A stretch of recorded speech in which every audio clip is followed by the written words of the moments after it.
Hola a todas y a todos. Soy Pepa Burriel Rodríguez Diosdado, profesora de Derecho del Trabajo y de la Seguridad Social, y mi intención en este vídeo es compartir y reflexionar sobre algunas experiencias docentes en este sentido. Les comparto una presentación para intentar ser lo más amena posible, si es que se puede ver. En este sentido, bueno, lo he titulado La desmotivación del alumnado como una oportunidad de aplicar la simulación judicial teatralizada. Aprender o no, esa es la cuestión. Pues verán, yo me planteo en estos momentos que en los últimos meses no paran de aparecer noticias con respecto a la desmotivación del estudiantado y al absentismo del que el profesorado se queja en las aulas universitarias. Este absentismo estudiantil puede responder a muchas causas, hay estudios serios al respecto, y el 50% de los estudiantes que no acuden al aula con carácter general, según un último estudio en las universidades españolas, es porque considera que las aulas no le motivan, que el profesorado permanece impasible, repitiendo una serie de contenidos año tras año y que por lo tanto pues no hay una metodología docente que enganche con su forma de aprender, pero también con la realidad que les toca vivir hoy en día. Y en este sentido, yo les traigo a colación la simulación judicial, donde creo que se mezclan muchas metodologías docentes, desde la clase magistral, porque es necesario compartir una serie de conocimientos previos con el estudiantado, pero las clases magistrales no tienen por qué ser siempre de la misma manera estática en la que el profesor o la profesora imparte una materia y el estudiantado se queda quieto. La clase magistral bien preparada también puede ser una clase participativa y más activa, aunque se trate de la transmisión de unos conocimientos básicos. La clase inversa es fundamental, es una de las metodologías en las que llevamos más de 20 años hablando aproximadamente. Y sí que es cierto que requiere un esfuerzo por parte también del profesorado y una activación importante por parte del alumno o de la alumna.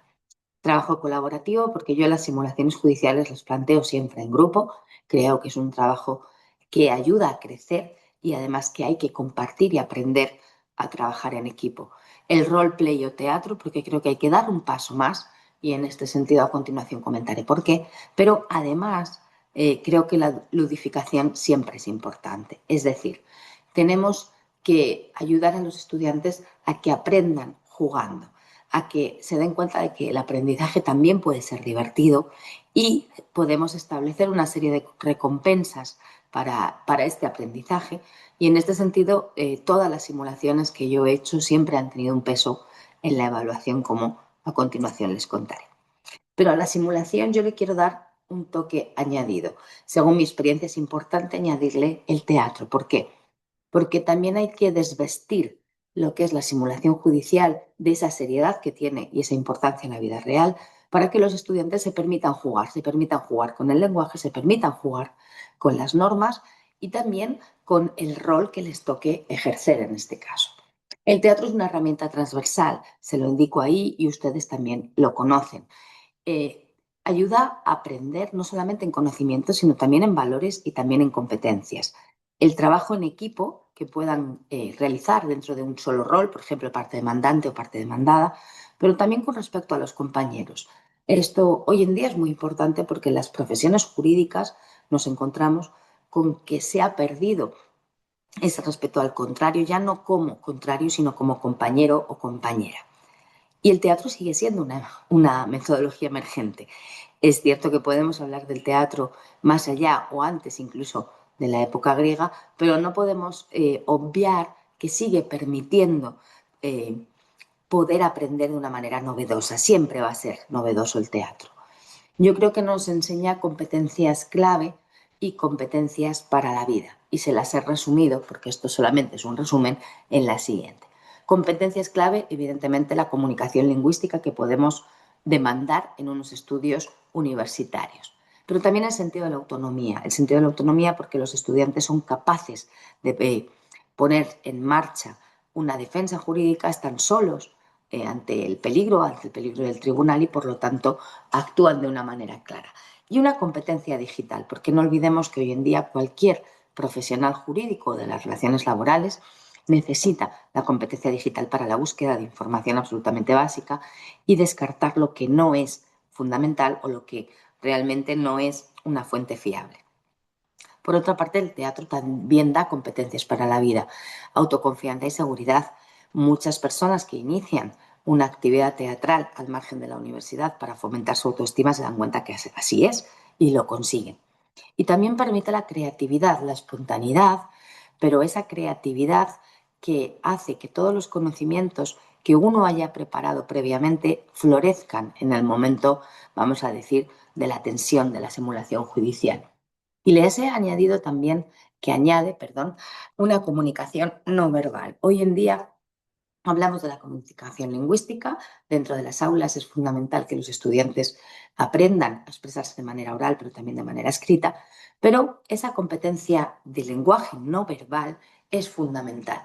Desde el momento en que acudes a una entrevista de trabajo hasta que ya en un puesto de trabajo tienes que ejercer determinados roles o hacer determinadas comunicaciones. Es que me parece fundamental que no lo perdamos de vista, esta competencia no verbal para la vida, que también evidentemente para la universidad.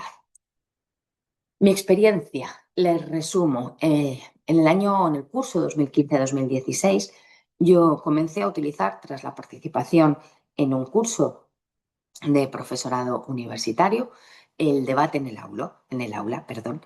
La forma del debate es con dos posiciones antagónicas y una tercera posición de tribunal o de observadores de lo que está sucediendo.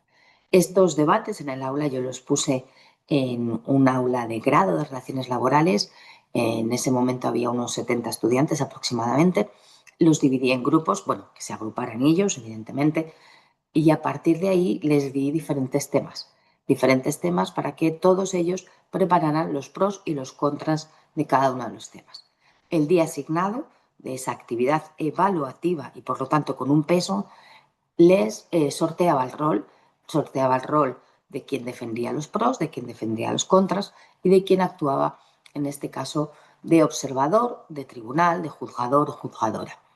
Los resultados fueron muy positivos. Los estudiantes comenzaron a investigar diferentes temas que tenían que ver con el mundo del derecho del trabajo, pero también con el mundo real en el que vivimos, y fueron debates muy sorprendentes. Aquellos estudiantes que no habían hablado comenzaron a hablar en el aula, e incluso eso de la creatividad, el responder al contrario con la réplica y la contrarréplica. Ahora bien, es cierto que aunque en el curso 2016-2017 volví al debate en el aula, acudí también a la simulación simple, a la simulación judicial. ¿Por qué? Porque se me había quedado corto. Yo notaba que al limitarles el tiempo de intervención dentro del debate, en muchas ocasiones querían seguir expresándose. Y también me di cuenta que al limitar las réplicas y las contrarréplicas, eran 30 segundos lo que podían expresarse, les cortaba mucho para poder terminar un argumentario o incluso para algunas personas a los que la capacidad de reacción no es tan rápida. Así que en el curso 2016-2017 introduje mi primera simulación simple, en este caso a estudiantes de Derecho del Trabajo 2, con muy pocos conocimientos en materia de derecho procesal laboral, pero con algunas pinceladas básicamente de la estructura del juicio. Ellos lo que debían hacer era preparar el fondo de la cuestión. La verdad es que el resultado fue muy bueno, incluso fui madrina de esa promoción cuando se graduaron y algunos de los estudiantes recordaron sus primeras simulaciones conmigo de una manera, vamos a decir, muy satisfactoria también para ellos, pero con un recuerdo de todo lo que habían aprendido al aplicar no solamente mi materia, sino otras tantas. Seguí utilizando la simulación, pero ya en el curso 2021-2022, en un asignatura optativa del máster de la abogacía, introduje una primera simulación completa. Es decir, ya no se trataba solo que ante un caso tuvieran que defender una posición, una postura procesal, sino que además tenían primero que entrevistarse con la persona cliente, persona trabajadora o empresaria, tenían que extraer información relativa al caso que tenían, pero además, justo antes del juicio, de la vista oral, en España es obligatorio realizar una mediación ante el letrado o la letrada de justicia. Así que ese año también era un grupo reducido de menos de 20 estudiantes. Realizamos esa mediación y también, a posteriori, la vista oral o juicio. Sinceramente fue muy enriquecedor, los resultados de los estudiantes fueron muy buenos, ya digo que son todas actividades evaluativas, se prepararon, leyeron, incluso mejoraron su lenguaje no verbal y sus propias vestimentas a la hora de enfrentarse a un juicio o una entrevista con un cliente o una clienta. Y al año siguiente, en un grupo más numeroso, también de máster de la abogacía, curso 2022-2023, introduje una simulación completa. 46 estudiantes, diferentes casos prácticos para que todos tuvieran la posibilidad de actuar. En 2 días de evaluación repetían esa simulación completa con una entrevista al cliente, una mediación y una vista oral. Era muy curioso porque cuando pedían alguna tutoría tenían que diferenciar si lo que querían era una tutoría con la profesora o querían una entrevista con la clienta, de tal manera que los roles se iban superponiendo de una manera, vamos a decir, muy teatral. Ya en el curso 2024-2025, la simulación completa abarcó un grupo de 100 estudiantes. Mismo buen resultado, un aprobado de satisfacción de los estudiantes que se manifiesta también en las encuestas, en el feedback que dan posteriormente a la actividad.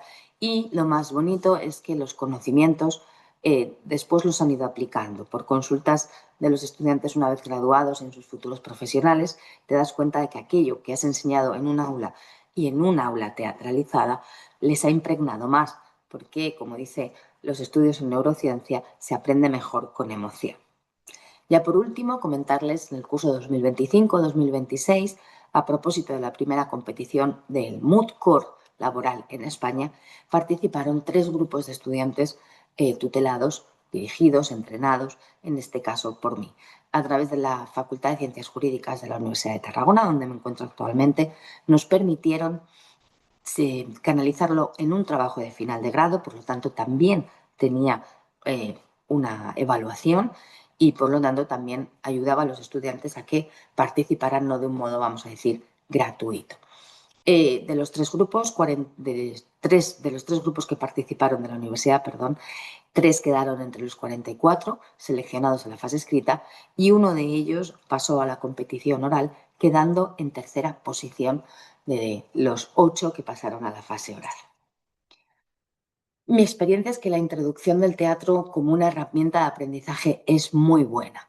Este tipo de aprendizaje en el contexto universitario busca la preparación de los estudiantes para el mundo laboral, lo que implica que tienen que desarrollar competencias, pensamiento crítico, toma de decisiones estratégicas, pero no solamente previamente con respecto a lo que van a hacer, sino con respecto al cliente y en el momento justo de las diferentes actuaciones que se puedan realizar.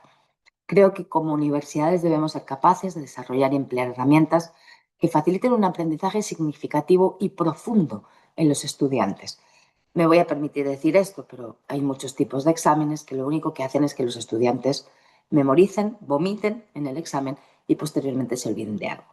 Aprender, como decía, con emoción, aprender con reiteración, aprender con práctica teatral permite relacionar información diversa y después poderla aplicar en la práctica. Creo que fomenta el aprendizaje experiencial, fortalece el pensamiento crítico, como decíamos, para reflexionar, para analizar y para argumentar situaciones que son complejas, pero que también son reales en este sentido, puesto que se van a enfrentar a situaciones muy, muy similares. A modo de conclusiones, es cierto que enriquece el aprendizaje académico y que también fomenta habilidades comunicativas, habilidades críticas y habilidades colaborativas, como yo decía, en trabajos en grupo, mínimo 3 personas. Y supone un reto para transformar el aula en la que se presentan situaciones teóricas que se han explicado en clase, pero estamos simulando ser otras personas, lo cual también a veces ayuda no solamente al aprendizaje, sino también a desarrollar esa parte de cada uno de nosotros que tenemos escondida y a fomentar la autoestima, como decíamos. Yo creo que es motivador, es transversal y es multidisciplinar. Está diseñado o hay que diseñarlo para fortalecer el aprendizaje, no para impedir que las personas que quieran aprender o que quieran aprobar una asignatura lo hacen, sino para ser lo más diversos posibles y también atender a las diferentes diversidades que nos podemos encontrar en un aula. ¿Tiene algo negativo? Por supuesto, tiene trabajo. Pero una vez que nos hemos enfrentado sin miedo a una metodología así, renunciando, porque tenemos un tiempo siempre limitado de explicación, a algunos contenidos, podemos conseguir, desde mi punto de vista, unos buenos resultados en el aprendizaje. Según Baez Merino, el teatro actúa como una herramienta poderosa para el desarrollo del pensamiento crítico y el lenguaje, contribuyendo a la creación de un conocimiento específico y significativa de los estudiantes. Muchas gracias. Abajo el telón.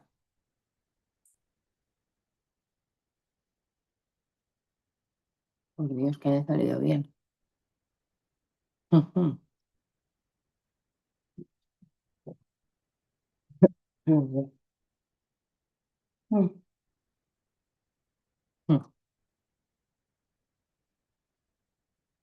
ujú. ¿Está saliendo bien o no? Ujú, ujú, ujú, ujú.